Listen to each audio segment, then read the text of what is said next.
और जब घर वालों ने पढ़ा तो वो काफ़ी बहुत सारी मार पड़ी घर पे। भाई की तरफ से भी बहुत मार पड़ी क्योंकि ऐसे नहीं था कि मतलब उन्होंने मुझे कहा कि आप इंडिया आएँ ज़रूर, आपको जो है आईपीएल ट्रायल्स में हम कराते हैं। तो मैंने कहा मैं तो उसमें नहीं हो सकता, ज़ाहिर बात है हम जा नहीं सकते वहाँ पे। देखिए साथ भाई बाबर आज़म मुझे बहुत पसंद है, मतलब वर्ल्ड क्लास प्लेयर आपको पता है इसमें। विराट कोहली या बाबर आजम? बाबर आज़म।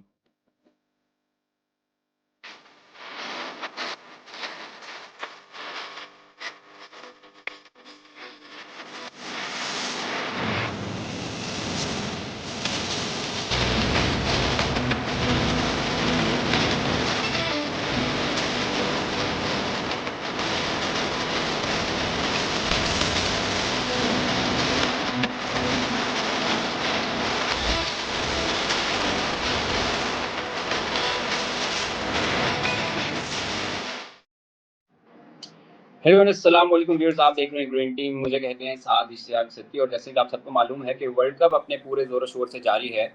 टी20 वर्ल्ड कप 2024 इस वक्त अमेरिका और कैरिबियन में खेला जा रहा है। और इस वर्ल्ड कप की एक बड़ी अच्छी बात है वो ये कि नॉर्मली वर्ल्ड कप के अंदर हमें जो टीम्स नज़र आती हैं वो टॉप 10 जो टेस्ट प्लेइंग नेशंस होती हैं सिर्फ वही वर्ल्ड कप में कम्पीट करती हैं। और ये चीज़ बड़ी फेमस हो गई थी कि क्रिकेट चंद मुल्कों की गेम बन के रह गई है, क्योंकि चंद मुल्क जो 10 मुल्क हैं जो टेस्ट खेलते हैं सिर्फ वही हमें अपनी टीवी स्क्रीन के ऊपर नजर आते हैं। लेकिन इस दफ़ा इस वर्ल्ड कप में कुछ मुनफरिद हो रहा है। वो ये कि इस दफ़ा 10 के बजाय 20 टीमें खेल रही हैं और वो एसोसिएट नेशन जो नॉर्मली हमें अपनी टीवी स्क्रीन के ऊपर नजर नहीं आती, इस दफ़ा वो एसोसिएट नेशन उनको चांस दिया गया है कि वो वर्ल्ड कप का पार्ट बने, बड़ी टीम से अगेंस्ट खेलें, उनको एक्सपोजर मिले और लोग टीवी स्क्रीन के ऊपर कुछ चंद एक जो मुल्क थे उनके अलावा भी देख सकें, जिनमें बहुत सारे मुल्क इस दफ़ा इस पूल का हिस्सा है यहाँ पे वर्ल्ड कप में, जिसमें युगांडा, ओमान, कनाडा, यूएसए, इस तरह नमीबिया, पीएनजी, ऐसे मुल्क जो नॉर्मली हमें इंटरनेशनल अरीना में नज़र नहीं आते, लेकिन इस दफ़ा वो वर्ल्ड कप का हिस्सा हैं और हम सब देख रहे हैं उनको अपनी अपनी टीवी स्क्रीन के ऊपर। आजकल जैसा कि वर्ल्ड कप स्टार्ट हो चुका है, इसी सिलसिले में मेरे जो आज मेरे साथ स्पेशल गेस्ट मौजूद हैं, वो इन्हीं एक मुल्कों में से, इसी एक एसोसिएट नेशंस में से एक के कप्तान हैं, उनको लीड कर रहे हैं।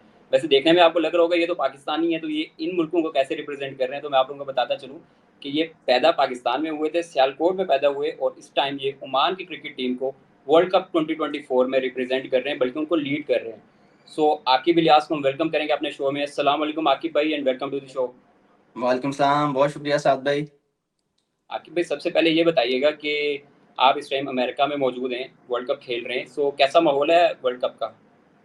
साथ भी हम लोग इस टाइम कैरेबियन में मौजूद हैं, हमारा जो पूल है वो कैरेबियन में है।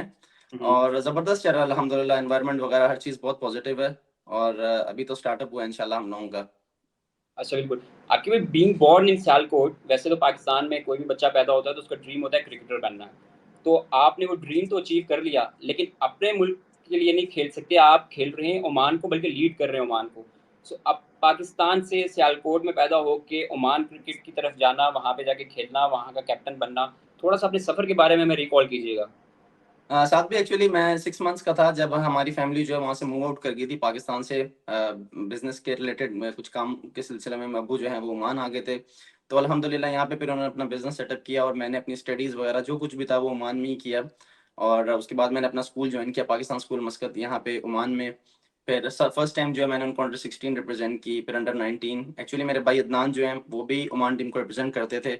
तो उन्हें देख के मुझे ज़्यादा पैशन आया है। ऑब्वियसली हम पाकिस्तान टीम को तो फ़ॉलो करते ही थे, बड़े-बड़े स्टार्स थे हमारे माशाल्लाह जिनको हम फ़ॉलो करते थे। लेकिन ज़्यादातर मेरे भाई जब वो स्कूल टाइम में अपनी क्रिकेट रिप्रेज़ेंट करते थे तो मुझे बहुत शौक हो गया था, क्योंकि क्रिकेटर्स की आपको पता है कहीं न कहीं फैन फॉलोइंग होती है और अलग से लाइफ़स्टाइल होता है। तो माशाल्लाह उन्हें देख के फिर मैंने स्टार्ट की। उसके बाद जब हायर स्टडीज़ की बात आई तो मैं जो है दुबई मूव आउट कर गया। तो वहाँ पर जो है मुझे बहुत पॉज़िटिव मिले क्रिकेट में, क्योंकि वहाँ पर डोमेस्टिक क्रिकेट जब मैं खेलता था टी20 ओपन टूर्नामेंट्स होते थे, जिसमें पाकिस्तान के ऑलमोस्ट सब प्लेयर्स वहाँ पे पार्टिसिपेट करते थे, क्योंकि तब पाकिस्तान का स्ट्रक्चर इतना ठीक नहीं था। और सारे प्लेयर्स जैसे सरफराज भाई हैं, शाहज़ेब हसन हैं, उसके बाद अहमद शहजाद और यासिर शाह, मतलब जो हैं रिजवान भाई, ये सब हमारे टीममेट्स हुआ करते थे। हम लोग एक टीम में भी खेलते थे, अगेंस्ट भी खेलते थे। तो वहाँ अल्हम्दुलिल्लाह काफ़ी कॉन्फिडेंस मिला जब इन सब के अगेंस्ट खेले, और कई टूर्नामेंट्स ऐसे रहे, अल्लाह का शुक्र है, जिसमें मैं प्लेयर ऑफ द टूर्नामेंट भी रहा। और मुझे शाद भाई ने स्पेशली, मुझे याद है अभी तक, तब उनका या स्पोर्ट्स इनका एक बैट उन्हें स्पॉन्सर हुए थे। तो उन्होंने मुझे एक बैट गिफ्ट किया था कि 19 ईयर्स के लड़के और ऑलमोस्ट 3 से 4 टूर्नामेंट वो बेस्ट प्लेयर हो चुका है, जहाँ पर शर्जील वगैरह और सब जो हैं वो मेन प्लेयर्स पाकिस्तान के खेल रहे हैं। तो अल्लाह का शुक्र है, वहाँ से फिर मेरी क्रिकेट में ओमान मूव आउट किया स्टडीज़ के बाद। तो एक हमारे वन ऑफ द प्लेयर्स जो हैं वो इंजर्ड हो गए ओमान के। उसके बाद जब मैं वहाँ पे था तो मेरा फर्स्ट सीज़न बहुत अच्छा था अल्हम्दुलिल्लाह, मैं हाईएस्ट रन स्कोरर था। तो फिर उन्होंने जो है मुझे टीम में ले लिया क्योंकि मैं काफ़ी अग्रेसिव था उस टाइम, टी20 क्रिकेट ज़्यादा खेलते थे। तो अल्हम्दुलिल्लाह वहाँ से जो है ओमान टीम की मेरी जर्नी स्टार्ट हो गई। अच्छा, बिल्कुल सही। तो वाक़ई में आपकी बातों से लगता है कि आपको फैमिली की तरफ से काफ़ी सपोर्ट थी, क्योंकि नॉर्मली अगर जिन क्रिकेटर्स की आपने बात की, जिनके साथ आप यूएई में खेलते रहे हैं, पाकिस्तान क्रिकेटर्स, उनकी जब हम कहानियाँ सुनते हैं तो वो हमें कुछ और लगती हैं कि शुरू में उनको क्रिकेट से थोड़ी मुश्किल आती थी, फैमिली उनको कहती थी पढ़ाई की तरफ लेके जाती थी, लेकिन वो क्रिकेट खेलना चाहते थे। तो आपकी बातों से लगता है कि चूँकि आपके बड़े भाई भी क्रिकेटर थे, तो आई थिंक उन्होंने आपके लिए काफ़ी सारे राह हमवार कर दी थी। नहीं साथ भी ऐसा नहीं है, मेरे साथ भी शुरू में बहुत सारी प्रॉब्लम्स थी। मैं एक फ़नी इंसिडेंट शेयर करता हूँ कि फर्स्ट टाइम जब मैं अपने स्कूल का मैच खेलने गया, मैं एज़ अ बॉलर खेलने गया था, एज़ अ बैट्समैन खेलने गया था, लेकिन अनफॉर्चुनेटली फर्स्ट बॉल आउट हो गया और बॉलिंग में मैंने 6 विकेट्स आउट कर ली। जब मैं घर वापस आया तो घर वालों ने पूछा कि आप कहाँ पे थे? तो मैंने बताया मैं स्कूल में था, मैं बंक करके मैच खेलने गया था। और नेक्स्ट डे क्या हुआ कि नेक्स्ट डे न्यूज़पेपर में आ गया कि पीएसएम जो है वो फर्स्ट टाइम उन्होंने हम यूजुअली उन टीम से हार जाते थे उस स्कूल से, तो फर्स्ट टाइम हमने विन किया था काफ़ी इयर्स बाद, 7 टू 8 इयर्स के बाद, तो वो न्यूज़पेपर में आ गया। और जब घर वालों ने पढ़ा तो वो काफ़ी बहुत सारी मार पड़ी घर पे, भाई की तरफ से भी बहुत मार पड़ी क्योंकि ऐसे नहीं था कि मतलब उस टाइम इतनी सपोर्ट नहीं करते थे, लेकिन अल्हम्दुलिल्लाह अब जब वो टाइम चेंज हो गया, क्योंकि पहले जब भाई खेलते थे तब इतनी फैसिलिटीज़ नहीं थी और फाइनेंशियली भी इतना वो सपोर्ट नहीं था। तो घर वालों को पता था कि इसमें मतलब कोई इतना फ्यूचर है नहीं और इस तरह की क्रिकेट है नहीं, क्योंकि तब ओमान को जानता भी कोई नहीं था। एक टाइम था ऐसा। लेकिन अल्हम्दुलिल्लाह अब तो टोटली टाइम चेंज हो गया। अब तो पेरेंट्स कहते हैं कि आप सिर्फ ग्राउंड में रहा करें, आप दूसरे टाइम वेस्ट मत करें बिल्कुल भी अपनी लाइफ में और सिर्फ जो आप ग्राउंड पे रहा करें। तो अल्हम्दुलिल्लाह वक़्त की बहुत अच्छी चीज़ है कि वो बहुत जल्दी चेंज हो जाता है। So that's typical story of a Pakistani cricketer. जितने भी पाकिस्तान के इस टाइम क्रिकेटर्स खेल रहे हैं, मोस्टली 80% की स्टोरी ऐसे ही स्टार्ट होती थी कि कोई ना कोई कॉलेज में खेलते हुए पकड़ा जाता था, कोई स्कूल में खेलते हुए पकड़ा जाता था। अच्छा आकिब भाई, थोड़ा सा वर्ल्ड कप की तरफ आते हैं। आप ओमान क्रिकेट टीम को लीड कर रहे हैं। कोई भी एसोसिएट नेशन हो, किसी भी रैंक के ऊपर हो, अपनी टीम को, अपने मुल्क को लीड करना बहुत बड़ी बात होती है। और वर्ल्ड कप जैसे लेवल के ऊपर, टी20 वर्ल्ड कप जैसे लेवल के ऊपर, जहाँ पे आपके पूल में ऑस्ट्रेलिया मौजूद है, इंग्लैंड मौजूद है, स्कॉटलैंड मौजूद है। सो ऑस्ट्रेलिया, इंग्लैंड जैसी टीमों के साथ खेलना कितनी बड़ी अपॉर्चुनिटी समझते हैं, और खुद के लिए कितना बड़ा प्राइड समझते हैं कि आप अपने मुल्क को लीड कर रहे हैं वर्ल्ड कप में? देखिए साथ में ये तो बहुत बड़ी बात है अल्हम्दुलिल्लाह, मैं अल्लाह का जितना शुक्र करूँ वो कम है, क्योंकि किसी टीम को भी रिप्रेज़ेंट करना वो भी वर्ल्ड कप के ऊपर, ये तो हर एक प्लेयर का ड्रीम होता है। इन लोगों का ड्रीम होता है वर्ल्ड कप में खेलना, नॉट इवन वर्ल्ड कप में खेलना, इन टीम के अगेंस्ट कम्पीट करना भी बहुत सारे प्लेयर्स का ड्रीम होता है, क्योंकि हम सिर्फ़ इन्हें बचपन से देखते हैं, कभी ऐसा सोचा भी नहीं था कि हम इनके अगेंस्ट जो है कम्पीट करेंगे, कभी खेलेंगे। खेलना ही छोड़ के अब अल्हम्दुलिल्लाह मैं जो अपनी टीम को लीड कर रहा हूँ। तो ऑब्वियसली मैंने पास में अल्हम्दुलिल्लाह बहुत सारे ईयर से I am very consistent with my performances. बहुत अच्छे अल्हम्दुलिल्लाह अपनी टीम के लिए ऐड अप कर रहा हूँ, अपनी विनिंग कंट्रीब्यूशंस में ऐड कर रहा हूँ, तो उसकी वजह से उन्होंने मुझे ये रोल दिया अल्हम्दुलिल्लाह। एंड सबसे बड़ी बात है कि ज़ाहिर बात है ये टीम्स प्रोफेशनल टीम्स हैं और इनके पास बहुत ज़्यादा एक्सपीरियंस है, इवन चैंपियंस हैं, और सिर्फ ऐसा नहीं कि ये यहाँ पे कम्पीट करने ही हैं। अगर आप किसी को भी वर्ल्ड जो टॉप क्रिकेटर्स हैं उनको पूछेंगे कि आपकी टॉप 4 टीम्स कौन-सी होंगी वर्ल्ड कप जो चैंपियनशिप जीत सकती हैं, तो वो ऑस्ट्रेलिया, इंग्लैंड तो ज़रूर नाम लेंगी। तो ईज़ी नहीं बिल्कुल। होता, ऑब्वियसली हमारे पास कुछ है नहीं लूज़ करने के लिए, क्योंकि हम यहाँ पे एक्सपीरियंस लेना है और हमें अपना बेस्ट शो करना है। और हम बहुत ज़्यादा एक्सपेक्टेशंस नहीं रखते, क्योंकि आप कभी-कभी बहुत ज़्यादा एक्सपेक्ट कर लेते हैं, तो वो जो है आपको हर्ट भी करता है। हमें बहुत सिंपल रखना है, every team, every match is an experience for us, और इतने बड़े स्टेज पे अगर हम लोग अपना टैलेंट शोकेस कर सकें, तो ये हमारे लिए बहुत पॉजिटिव होगा और किसी भी प्लेयर के लिए मतलब बहुत बड़ी बात होती है इंशाल्लाह to share ground with them. एंड जब आप फील्ड पे आ जाते हैं, आपको पता है कि कोई भी बड़ा प्लेयर नहीं होता। एक बिल्कुल। अच्छा बॉल, कोई वर्ल्ड का बड़ा बैट्समैन हो, एक अच्छी बॉल जो है वो उसको आउट कर सकती है, और एज़ अ बॉलर आप किसी भी बड़े बैट्समैन को आउट कर सकते हैं। एज़ अ बैट्समैन आप किसी भी बॉलर को हिट कर सकते हैं ऑन हिज़ बैड डे और ऑन योर गुड डे। तो इंशाल्लाह बहुत पॉज़िटिव है लड़के और बहुत एन्जॉय कर रहे हैं इसको। बिल्कुल ऐसे ही आकिब भाई, इस लेवल के ऊपर पहुँच के इन टीम्स के साथ कम्पीट करना इटसेल्फ एक बहुत बड़ी बात है, और एवरीवन नोज़ कि एसोसिएट नेशंस को ये चांस चाहिए था। सो आईसीसी की तरफ से एक अच्छा स्टेप कि बाकी टीम्स जो 10 टीम्स की गेम बन के रह गई थी क्रिकेट, लोग कहते थे कि वो 10 टीम्स ही आपको बस टीवी स्क्रीन पे नज़र आती हैं। उसके अलावा किसी को नहीं पता था कि ओमान भी क्रिकेट खेलता है, युगांडा भी क्रिकेट खेलता है, पीएनजी भी क्रिकेट खेलता है। तो आई थिंक आप क्या कहना चाहेंगे कि आईसीसी को इस तरह की चीज़ों को कंटिन्यू करना चाहिए? बिल्कुल साथ भाई, बहुत I am really thankful to ICC के उन्होंने ये स्टेप लिया जिसमें 20 टीम्स जो है वो पार्टिसिपेट कर सकें, क्योंकि पहले एलिमिनेटर्स थे, क्वालिफायर्स होते थे जिसमें 2 test playing nations already pool में होते थे, उसमें से एक टीम ने आगे जाना होता था। तो वो बहुत डिफिकल्ट हो जाता था, कभी रेयरली ऐसा होता था कि कोई एसोसिएट टीम जीत जाए और वो क्वालिफाई कर जाए, लेकिन बार-बार आपको पता है ऐसा नहीं होता, क्योंकि उनका एक्सपीरियंस और उन्होंने इस लेवल पर इतनी क्रिकेट खेली है कि उनको पता है कि किस तरह से कम्पीट करना है। तो अल्हम्दुलिल्लाह आईसीसी का बहुत शुक्र है, मैं शुक्रगुज़ार हूँ इस मामले में कि उन्होंने बाकी टीम्स को भी चांस दिया। पर उसके साथ-साथ एक चीज़ जो एक नेगेटिव चीज़ जो मैं कहना चाहूँगा वो है कि आप देखें, अभी हम लोग जो है एसोसिएट लेवल पर जब खेलते हैं तो हम लोग वर्ल्ड क्लास क्रिकेटर्स के साथ नहीं खेल पाते, हम टॉप क्वालिटीज़ के साथ नहीं खेल पाते हैं। हम लोग जब आपस में खेलते हैं तो हमें एक-दूसरे का पता है बहुत अच्छे से, अगर हम स्कॉटलैंड के साथ खेल रहे हैं, नामीबिया के साथ या आपस में। लेकिन जब आप लोग मूव ऑन करते हैं, बड़े-बड़े लेवल पे आते हैं तो पेस फैक्टर भी बीच में आ जाता है, स्पिन क्वालिटी फैक्टर भी आ जाता है, फिर उसके बाद वर्ल्ड क्लास बैट्समैन आ जाते हैं जो बॉलर्स के लिए ना नाइटमेयर भी हो सकते हैं। तो कम से कम आईसीसी को ऐसा करना चाहिए कि वर्ल्ड कप से पहले जो प्री टूर होते हैं, जो मतलब हमारा प्री टूर होता है या प्रैक्टिस मैचेस होते हैं, वो एटलीस्ट हमें टेस्ट प्लेइंग नेशंस के साथ देना चाहिए, जिसमें इस बार हमारा अफगानिस्तान से एक मैच हुआ और उसमें ओमान ने बहुत अच्छा किया था अल्हम्दुलिल्लाह। तो इस तरह से कुछ ज़्यादा मैचेस होने चाहिए, क्योंकि अब आप प्रैक्टिस गेम्स खेलें यहाँ पे मतलब यूनिवर्सिटीज़ टीम के साथ या मतलब नॉर्मल टीम्स के साथ, और उसके बाद आपने कम्पीट करना हो ऑस्ट्रेलिया, इंग्लैंड के साथ, तो वो एक बहुत ज़्यादा डिफरेंस आ सकता है। तो अगर वो कल को वो स्टेप अगर वो आईसीसी हमें प्रोवाइड कर देता है कि हमारी एक अच्छी सीरीज़ हो किसी टेस्ट प्लेइंग नेशन के साथ, तो वो हमारे लिए बहुत बेटर हो सकता है, जहाँ पर हमें पता लग सकता है कि हम कहाँ स्टैंड कर रहे हैं और हमें क्या करना है, कितना पॉजिटिव हो सकता है।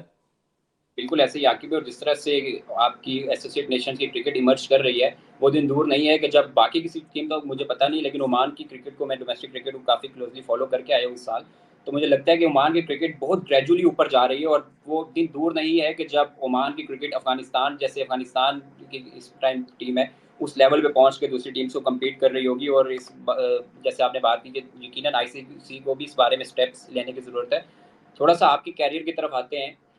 आप, बहुत सारे लोगों को नहीं पता होगा कि आपने इंडिया के अगेंस्ट, वैसे आपकी 2 ओडीआई की इंटरनेशनल सेंचुरीज हैं, जिसमें से एक इंडिया के अगेंस्ट है। बहुत सारे लोगों को नहीं पता होगा, आप इस बारे में थोड़ा-सा अपना एक्सपीरियंस बताएँ ज़रा कि ओडीआई 100 अगेंस्ट इंडिया। आप पाकिस्तानी बॉर्न थे, बनाई तो आपने ओमान के उसकी तरफ से, लेकिन हर पाकिस्तानी बॉर्न का एक ख्वाब होता है कि वो इंडिया के अगेंस्ट सेंचुरी करे। आपने ओमान की किट पहन के इंडिया के अगेंस्ट सेंचुरी की, सो कैसा वो मोमेंट था? बहुत अच्छा लगा, हमारा श्रीलंका में टूर था, इमर्जिंग कप का टूर था हमारा, और उसमें जो है इमर्जिंग प्लेयर्स आए हुए थे इंडिया के काफ़ी सारे, जो अब जो है आईपीएल में बहुत बड़े स्टार्स बन गए हैं माशाल्लाह, और उनके करोड़ों में उनकी बोलियाँ लग रही हैं। तो उसमें नीतीश रायना थे, आप सब जानते होंगे नीतीश रायना, और उसके बाद जो है शिवम मावी थे, मार्कंडे जो अभी इंडिया खेल रहा है, उसके बाद प्रभ हुँ। सिमरन जो पंजाब को रिप्रेजेंट कर रहा है, जो उनके विकेट कीपर हैं। तो काफ़ी सारे प्लेयर्स थे, जयंत यादव थे जो इंडिया टेस्ट खेले हैं, वो उनके कैप्टन थे उस टाइम। तो अल्हम्दुलिल्लाह जो है अल्लाह पाक की ज़ात ने बहुत इज़्ज़त दी थी, मैंने उसमें 118 या 120 आई थिंक स्कोर किया था, और बहुत अच्छा था। सबसे बड़ी बात ये है कि जो उनके कीपर हैं प्रभ सिमरन, उन्होंने मुझे कहा कि आप इंडिया आएँ ज़रूर, आपको जो है आईपीएल ट्रायल्स में हम कराते हैं। तो मैंने कहा मैं तो उसमें नहीं हो सकता, ज़ाहिर बात है हम जा नहीं सकते वहाँ पे। हुँ। तो उसके बाद उन्होंने मुझे कहा कि मैं तब सीए का बैट यूज़ करता था, और माशाल्लाह उस दिन शॉट्स इतने अच्छे लग रहे थे, स्पेशली उनके फास्ट बॉलर्स को जो 145 प्लस डाल रहे थे। शिवम मावी का तब आया था कि वो 148 का उन्होंने बॉल किया आईपीएल में, तब वो आईपीएल खेल के आए थे रिसेंटली। तो अल्हम्दुलिल्लाह वो उनको मैंने शायद 6 से 7 बाउंड्रीज़ मारी थी उनके 3-4 ओवर में ही। तो उन्होंने मुझे कहा कि आप अपना बैट जो है वो मुझे मेरे साथ एक्सचेंज कर लें। तो मैंने कहा यार एक्चुअली ये बैट मैंने परचेज़ किया है। तो वो बहुत शॉक हुए कि यार इतना टैलेंट और आप लोगों के पास स्पॉन्सर्स भी नहीं है। तो हमने कहा एसोसिएट्स में इतनी फैसिलिटीज़ तो नहीं होती। लेकिन अल्हम्दुलिल्लाह अब जो है वो बहुत सारी फैसिलिटीज़, आपको पता है कि वर्ल्ड लेवल पे हैं तो सारी टीम्स पीछे हैं, सारे स्पॉन्सर्स पीछे हैं कि आप हमारा बैट यूज़ करें। हर प्लेयर के लिए इस तरह कोई ना कोई स्पॉन्सर उनके पास है। तो आई फ़ील वो मेमोरेबल इनिंग्स थी मेरे लिए इंडिया के अगेंस्ट, क्योंकि उसमें कुछ नेशनल प्लेयर्स जो ऑलरेडी रिप्रेज़ेंट कर चुके थे वो भी थे, और उसके बाद अब वो प्लेयर्स जो इंडिया खेल रहे हैं। तो सिर्फ़ मुझे वहाँ से ये मोटिवेशन मिलती है कि ओवर द इयर्स जब मैं उनके साथ खेला था तो आई फ़ील वो तब भी बहुत अच्छे थे, ऑब्वियसली वो इंडिया खेल रहे थे। लेकिन आई फ़ील जब आप मतलब बड़े प्लेयर्स में रहते हैं तो कहीं न कहीं आपके स्किल्स पॉलिश होते रहते हैं, इम्प्रूव होते रहते हैं। ओवर द ईयर्स हमने भी इम्प्रूव किया इंशाल्लाह, और वक़्त के साथ-साथ और इम्प्रूव होगा इंशाल्लाह। बिल्कुल ऐसे ही आकिब आपने बिल्कुल सही कहा, अगर आपको बड़ा प्लेयर बनना है तो आपको खुद को बड़े प्लेयर्स के बीच में रखना होगा, कम्पीट करना होगा बड़े प्लेयर्स के साथ, तभी आप बड़े प्लेयर बन सकते हैं। आकिब आपने बात की कि आपको स्पॉन्सर्स की आपने बात की। अब तो चलें, आप वर्ल्ड कप खेल रहे हैं इस टाइम, तो आपके पास लाइन्स लगी होंगी स्पॉन्सर की। थोड़ा-सा अगर हम ओमान क्रिकेट की बात करें, ओमान क्रिकेट की तरफ से आपको कितनी सपोर्ट मिलती है? क्योंकि नॉर्मली हम देखते हैं कि ओमान क्रिकेट इतनी हमें हमें नज़र नहीं आती ऑब्वियसली, सो बोर्ड के लिए ऑब्वियसली इतना वो फाइनेंशियली इतने स्टेबल भी नहीं होंगे। तो उनकी तरफ से फाइनेंशियली आपको कितनी सपोर्ट मिलती है, और अब जो इस लेवल के ऊपर आप आ गए हैं, तो क्या चीज़ें इम्प्रूव हुई हैं? साद भाई माशाल्लाह, जब से आप पता है जब प्लेयर्स परफॉर्म करते हैं तो आईसीसी की तरफ से बोनसेस अलाउंसेस हर चीज़ मिलती है अल्हम्दुलिल्लाह। तो आप रिसेंटली 3-4 साल में ओमान की प्रोग्रेस देखें तो हर बड़े टूर्नामेंट में जो हमने पार्टिसिपेट किया, हमने ओडीआई स्टेटस लिया, उसके बाद टी20 में हम लोग हर बार क्वालिफायर्स हम लोग ऑलमोस्ट खेलते हैं। वर्ल्ड मेन स्टेज है ये जिसको क्वालिफाई करना है, हमने इसमें क्वालिफाई किया अल्हम्दुलिल्लाह। तो आईसीसी की तरफ से बहुत सारे बोनसेस हैं और अब हमारा बोर्ड अल्हम्दुलिल्लाह बहुत स्टेबल है। वो पहले भी स्टेबल थे, लेकिन अब जब से हम परफॉर्म करने लगे हैं तो अल्हम्दुलिल्लाह प्लेयर्स बहुत स्टेबल हैं फाइनेंशियली और उनको ऐसा कोई इशू नहीं आ रहा। बहुत अच्छे से उनको लुक ओवर किया जा रहा है। पहले जो थे वो प्लेयर्स सेमी प्रोफेशनल थे, आपको पता है सुबह ट्रेनिंग में आना है, उसके बाद पूरा दिन काम भी करना है, फिर उसके बाद दोबारा आफ्टरनून में ट्रेनिंग पे आना है। तो वो इतना ईज़ी नहीं रहता। आपको अगर वर्ल्ड लेवल पे कम्पीट करना है तो आपको पता है जो टॉप टीम्स हैं इसमें कोई लड़का भी काम नहीं करता, कोई लड़का भी जॉब नहीं करता। वो सब क्रिकेट खेलते हैं, पूरा दिन उनके कैंप में सिर्फ क्रिकेट होती है और उनकी फिटनेस ट्रेनिंग सब कुछ होता है। तो ओमान में अभी तक भी मतलब अल्हम्दुलिल्लाह अब तो 80% मैं कहता हूँ बेहतर हो चुका है कि वो 1 मंथ पहले हमें ऑफ दे देते हैं कि हम ट्रेन कर सकें। लेकिन व्हेयरएज़ टेस्ट नेशंस में पूरा साल ही इस तरह होता है कि आपको ऑफ ही मिलता है, आपने सिर्फ़ क्रिकेट खेलनी होती है, आपने क्रिकेट पे फ़ोकस करना होता है। तो अल्हम्दुलिल्लाह बोर्ड ने बहुत अच्छे से हमारा अभी बैक लुक आफ्टर हमें कर रहे हैं और फाइनेंशियली आई फ़ील अल्हम्दुलिल्लाह हमें बहुत अच्छी अमाउंट मिल रही है, जिसकी वजह से जो रिज़ल्ट्स आ रहे हैं हमको पता है। देखें पैसा हर चीज़ नहीं होती, बीइंग वेरी ऑनेस्ट, लेकिन डेफ़िनिटली। पैसे के साथ ही सब कुछ होता है। आपको पता है पैसा एक मोटिवेशन है, जो हर प्लेयर की नीड है। आपको पता है हर बंदा को दुनिया में कोई ना कोई ज़रूरत है और वो पैसे से ही पूरी हो सकती है। तो जब वो जितना हमें मेंटली स्टेबल करते गए हैं, प्लेयर्स की परफॉर्मेंसेज़ ऊपर आती जा रही है और आप अगर हमें वर्ल्ड लेवल पे देख रहे हैं, तो वो सिर्फ़ स्टेबिलिटी का की बजाय कि जो अल्हम्दुलिल्लाह उन्होंने प्लेयर्स को at the back of the mind वो रिलैक्स्ड हैं। तो अल्हम्दुलिल्लाह वो सिर्फ़ अपनी परफॉर्मेंसेज़ पे फ़ोकस कर रहे हैं। And one good thing is कि अगर हम अच्छा खेलते हैं, तो हमारे उसके ऊपर बेस्ड होता है। अगर हम मैच जीतते हैं, तो हमें उसके ऊपर बोनसेस होते हैं। अगर हम टूर्नामेंट जीतते हैं, उसके ऊपर अलाउंसेस होते हैं, तो वो काफ़ी अच्छी अमाउंट होती है। तो एक प्लेयर्स का इसके अंदर रहता है कि हमें मैच जीतना है, तो वो अल्हम्दुलिल्लाह बहुत ज़बरदस्त जा रहा है। अच्छा, कि भाई कोई भी क्रिकेटर होता है, उसकी लाइफ़ आसान नहीं होती। क्रिकेटर की लाइफ़ में इंजरीज़ लाइफ़ का पार्ट होती हैं, और आपका मुझे पर्सनली पता है कि आप एक बड़ी ही एक इंजरी का शिकार हुए थे आपका कैरियर, और नॉर्मली इस तरह की इंजरी के बाद कमबैक करना बहुत मुश्किल होता है। तो इंजरी के बारे में थोड़ा-सा बताएँगे, और क्या मोटिवेशन थी उस इंजरी से वापस आने की? साथ भी एक्चुअली क्रिकेटर की लाइफ ईज़ी नहीं होती, बहुत मुश्किल होती है क्योंकि क्रिकेट ऐसी गेम है, ये आपको रुलाती ज़्यादा और हँसाती कम है। बीइंग वेरी ऑनेस्ट, आप किसी भी प्लेयर को पूछें अनटिल एंड अनलेस कि वो वर्ल्ड के बहुत आउट क्लास प्लेयर्स हों, जिनके पास टेक्नीक और हर तरह की मतलब वो मेंटली इतने स्ट्रॉन्ग हों कि वो वर्ल्ड के हर कंडीशन में जो है रन्स कर सकें। नहीं तो अगर आप प्लेयर्स को देखें तो वो रेयरली कहीं न कहीं वो बहुत स्ट्रगल करते हैं लाइफ में, अपना ज़्यादा पोर्शन वो स्ट्रगल करते हैं। लेकिन वो जो छोटे-छोटे मोमेंट्स खुशी के होते हैं, वो बहुत बड़े होते हैं अल्हम्दुलिल्लाह। तो मेरी लाइफ भी ऐसी थी और सिर्फ़ मेरी एक ही इंजरी नहीं थी, शायद लोगों को मालूम नहीं है कि एक बार मैंने मैच के अंदर डाइव की थी और मेरे यहाँ पे जो है बॉल लग गया था। तो उसके बाद वो 1 साल के बाद यहाँ पे पूरा पस पड़ चुका था मेरे, क्योंकि वो इतना स्वेल हो चुका था मेरा फेस। तो मुझे फेस का भी यहाँ से मुझे ऑपरेट कराना पड़ा था। वो भी आई रिमेंबर मैंने डॉक्टर पहले ओमान से करवाया था मैंने, लेकिन उसके बाद वो जो है वो काफ़ी ख़राब हो गया था। उसके बाद मुझे फिर पाकिस्तान जाना पड़ा। वहाँ पे मैंने अपने फेस का यहाँ से जो है वो ऑपरेट करवाया था अल्हम्दुलिल्लाह, वो भी डॉक्टर हॉस्पिटल से था। उसके बाद अब जब मैं क्रिकेट के अंदर बहुत ज़्यादा इन हो चुका था और मतलब टॉप परफ़ॉर्मेंसेज़ दे रहा था एसोसिएट में, तो मेरे जो मैं पाकिस्तान से वापस आया, हमें हॉलिडेज़ थी, मैं पाकिस्तान में था। जब मैं वहाँ से वापस आया तो हमारे वर्ल्ड कप क्वालिफ़ायर्स थे ओमान के। तो मैं रनिंग कर रहा था ट्रेनिंग में, मुझसे रनिंग नहीं हो रही थी, मेरे लेफ्ट एंकल में जो है वो बहुत इश्यू आ रहा था, बहुत पेन आ रही थी। तो मैंने अपने जो है फिजियो उनसे शेयर किया, तो उन्होंने बताया कि शायद आपका वेट थोड़ा ज़्यादा हो चुका है इस वजह से। तो आई सेड कि वेट की वजह से इश्यू नहीं है, देयर इज़ समथिंग, मैं आपको एक्सक्यूज़ नहीं दे रहा हूँ, बट देयर इज़ समथिंग जो मुझे फ़ील हो रहा है कि मेरा पेन काफ़ी ज़्यादा हो रहा है। तो उन्होंने फिर मुझे सजेस्ट किया कि आप एक एक्स-रे करवाएँ, आप चेक कराएँ, आपकी बोन भी थोड़ी स्वेल लग रही है। तो जब मैंने एक्स-रे कराया तो उसमें बोन काफ़ी स्वेल्ड थी, लेकिन वो मैंने इतना मतलब नोटिस नहीं किया। आई सेड शायद ऐसे ही है क्योंकि ये बोन काफ़ी देर से ऐसी थी। फिर यहाँ पे लीग ऑफ लेजेंड्स हो रही थी, उसमें जो है यहाँ के सबसे बड़े उनके फिजियो जो थे, उनके जो लुक आफ्टर कर रहे थे, हमारी उनके साथ एक कॉन्फ्रेंस थी।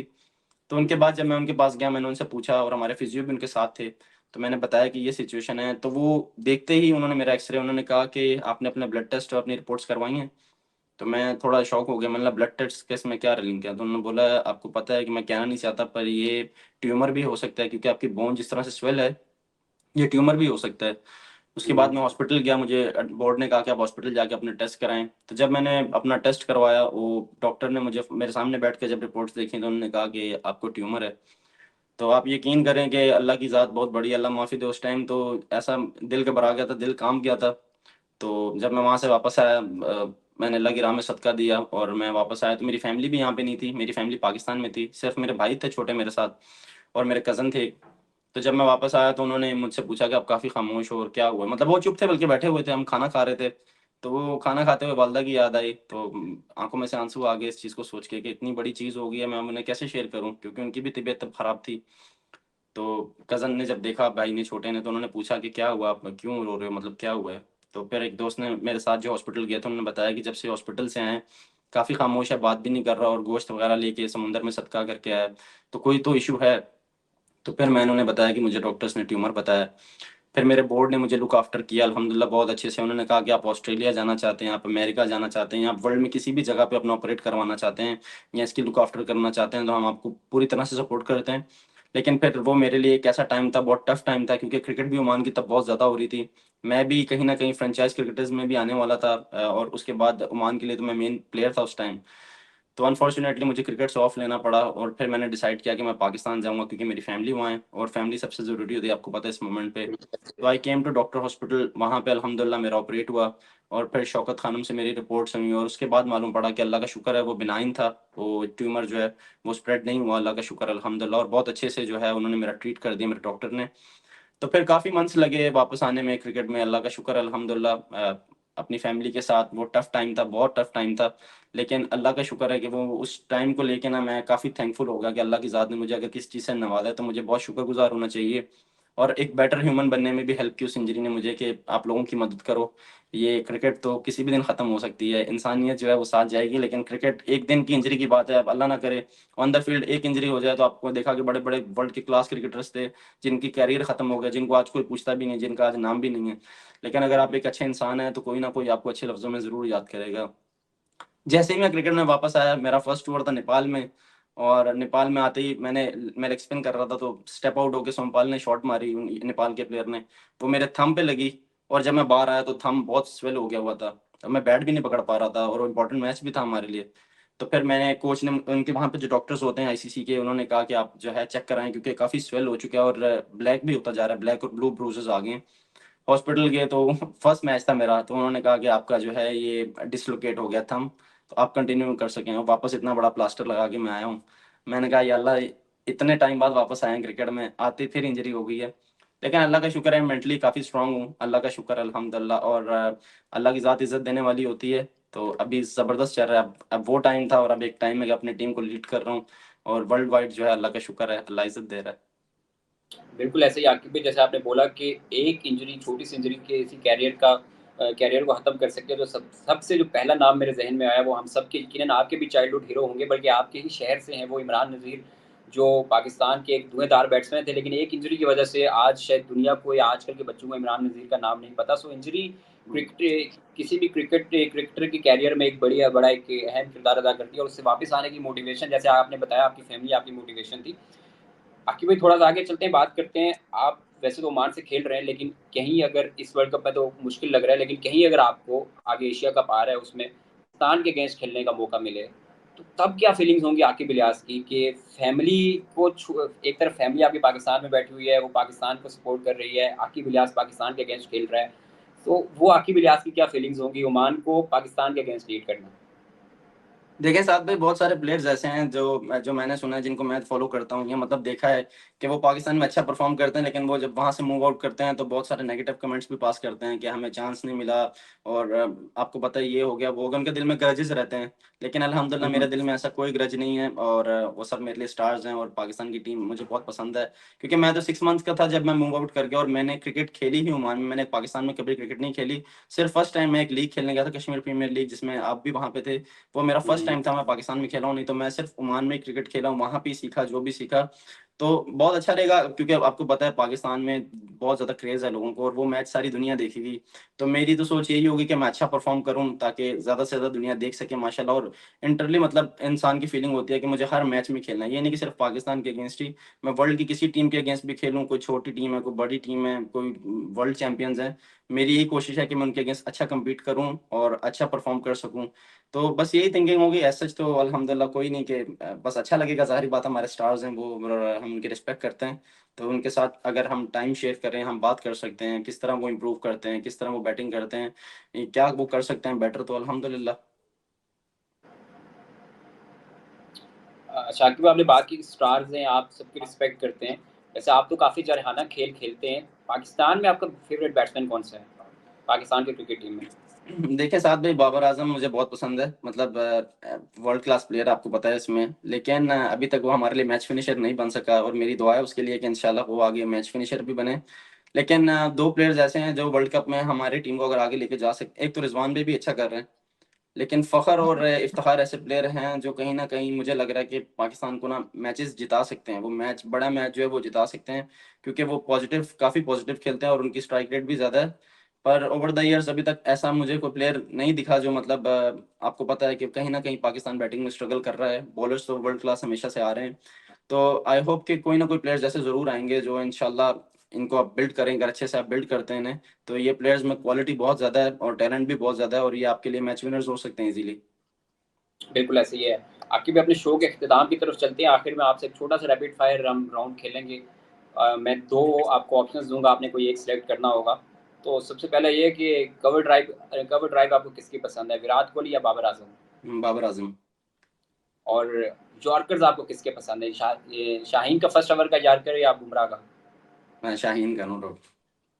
अच्छा, आपकी अगर अपनी बैटिंग की बात करें तो आप काफ़ी जारहाना खेल खेलते हैं, काफ़ी छक्के-चौके लगाने में आप महारत रखते हैं। तो क्रिस गेल या Shahid Afridi? Chris Gayle. Chris Gayle, okay. ये बताएँ 100 अगेंस्ट पाकिस्तान या 100 अगेंस्ट इंडिया? पाकिस्तान, उनकी बॉलिंग क्वालिटी बहुत ज़्यादा है। बिल्कुल। ये बताएँ आप टी20 क्रिकेट को ज़्यादा प्रेफ़र करते हैं या लॉन्गर फॉर्मेट ओडीआई क्रिकेट को? टी20 है जी। और आप आजकल हमें बॉलिंग करते हुए नज़र आ रहे हैं, बल्कि पिछले मैच में आपने बड़ा अच्छा एक ओवर भी करवाया था। तो अब बैटिंग वाला आकिब इलियास या बॉलिंग वाला आकिब इलियास? पर्सनली तो मुझे बैटिंग बहुत पसंद है, लेकिन अल्हम्दुलिल्लाह बॉलिंग विद द टाइम बहुत अच्छी हो रही है, और अल्लाह का शुक्र है उसमें मैं क्या परमानेंट बॉलर हूँ अपनी साइड का। तो ये ट्रिकी क्वेश्चन था। एज़ अ कैप्टन मुझे दोनों ही करने हैं। मेरे पास एक का ऑप्शन नहीं है, मुझे दोनों ही करने हैं। बिल्कुल ठीक है। और जाते-जाते मुझे अगर आप इस वर्ल्ड कप के अपने टॉप 4 फाइनलिस्ट या अपने टॉप 4 फेवरेट्स बता दें कि किस टीम को आप समझते हैं कि टॉप 4 में आएगी वो? देखिए, एक तो मैं ओमान को लीड कर रहा हूँ, ओमान का नाम तो मुझे लेना ही पड़ेगा, ज़ाहिर-सी बात है। लेकिन बिल्कुल। उसके बाद अगर आप कहें तो एक ऑस्ट्रेलिया, नो डाउट उनका माइंडसेट जो है वो एक नेक्स्ट लेवल माइंडसेट है उनका। उसके बिल्कुल। बाद वेस्ट इंडीज़ भी, दे आर स्ट्रॉन्ग कंटेंडर्स। हुँ। इंडिया और पाकिस्तान आप कह सकते हैं, ये 4 टीमें ऐसी हैं जो आ सकती हैं, और एक और टीम है इंग्लैंड, अब जो मुझे लग रहा है। लेकिन अब 4 टीम्स तो मुश्किल है वैसे। ये टी20 फॉर्मेट है, इसमें पता ही नहीं लगता कौन-सी टीमें क्या हो जाएँ, क्योंकि यहाँ पे मेन थिंग जो एक है कि वेदर कंडीशन, जैसे बारिशें हो रही हैं, जैसे आज स्कॉटलैंड इंग्लैंड का मैच था। स्कॉटलैंड ने बिल्कुल इतना ऐसे ज़बरदस्त स्टार्ट किया, 6 ओवर्स में 50 रन्स थे विदाउट एनी विकेट, और बारिश हो गई है। तो बात इमेजिन अगर इंग्लैंड बैटिंग में आती है कुछ ओवर्स बाद, तो उनके कितना चेज़ करना पड़ता है, फिर क्या कंडीशंस आती हैं, तो ये ऊपर-नीचे हो रहा है। इस टूर्नामेंट में पता कोई नहीं क्या हो जाए। नॉर्मली बिल्कुल। और इस तरह के वर्ल्ड कप्स में हमें नॉर्मली इंग्लैंड के अगेंस्ट ही अपसेट होते हुए नज़र आते हैं। सो बिल्कुल, वैसे भी कोई ना कोई team obviously associate nation cup खेल रही है, कम्पीट कर रही है। अभी तक तो हमें बड़ी अच्छी उनकी परफॉर्मेंस लगी है। यूएसए हो, ओमान हो, नामीबिया हो, पीएनजी हो, बिल्कुल। काफ़ी अच्छा परफॉर्म कर रही हैं। सो उम्मीद करेंगे कि कोई कुछ टीमें अपसेट करें, किसी बड़ी टीम को गिराएँ, ताकि कुछ वर्ल्ड कप में इंशाल्लाह। मज़ा पैदा हो। और उम्मीद करेंगे कि ओमान की क्रिकेट फले-फूले। और आप जो पाकिस्तान के स्टार हैं, बेशक आप ओमान को रिप्रेज़ेंट कर रहे हैं, लेकिन आप यकीनन पाकिस्तानी आपको देखने के लिए ओमान के क्रिकेट को देखते हैं। और आप अभी भी पाकिस्तान के स्टार हैं, रिप्रेजेंट आप ओमान को कर रहे हैं, लेकिन स्टार आप पाकिस्तान के। सो उम्मीद करते हैं अल्हम्दुलिल्लाह। कि आप भी आपकी क्रिकेट भी ग्रो करे, ओमान क्रिकेट भी ग्रो करे। और इसी उम्मीद के साथ कि आप इस वर्ल्ड कप में अच्छा परफॉर्म करें, आपकी इंशाल्लाह। टीम अच्छा परफॉर्म करे। मुझे और आकिब इलियास सुलहरी को दीजिएगा इजाज़त। Thank you very much Aqib भाई for being part of this show. इंशाल्लाह नेक्स्ट किसी शो में दोबारा से मुलाकात होगी किसी नए गेस्ट के इंशाल्लाह। साथ। तब तक के लिए अल्लाह हाफ़िज़। अल्लाह हाफ़िज़। थैंक यू साद भाई, बहुत शुक्रिया, और दुआ में याद रखिएगा।